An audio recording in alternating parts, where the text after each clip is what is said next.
De nombreuses sectes et organisations concernées par voie spirituelle croient que la magie est synonyme de sorcellerie et un procédé tendant à conjurer les puissances de ténèbres.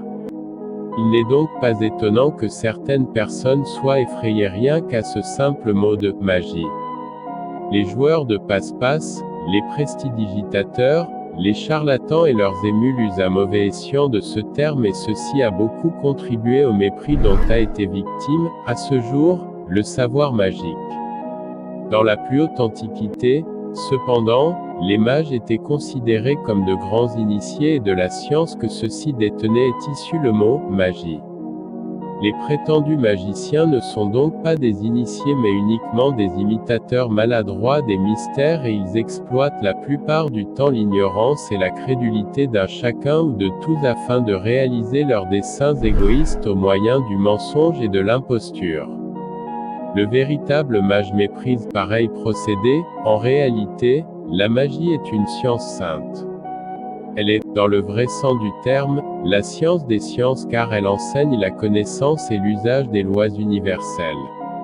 Entre la magie et la mystique il n'existe donc pas de différence parce que, s'agissant de la véritable initiation, les mêmes principes et les mêmes lois s'appliquent et la façon dont celle-ci est nommée par les approches diverses qu'elle suscite n'a, en conséquence, aucune importance. Toute science, en fait, peut être employée à des fins aussi bien bonnes que mauvaises, selon l'usage que fait l'homme de la loi régissant les polarités universelles, positives et négatives, actives et passives porteuses de lumière ou dépourvues de cette dernière. Il en est ainsi du couteau qui sert habituellement à couper du pain mais qui peut devenir une arme dangereuse dans les mains d'un assassin.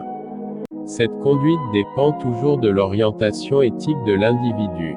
Dans ce vidéo donc, j'ai attribué à l'élève le nom de « mage » car celui-ci représente le titre qu'octroie la plus haute initiation et la plus auguste des sciences. Donc en gros, la magie n'est pas synonyme de la sorcellerie mais c'est une science sainte. Merci beaucoup d'avoir regardé la vidéo jusqu'au bout. Si vous avez des problèmes spirituels n'hésitez pas à nous contacter ou commenter la vidéo. Pratiquez les exercices spirituels que nous partageons sur notre chaîne pour votre éveil spirituel. Merci beaucoup.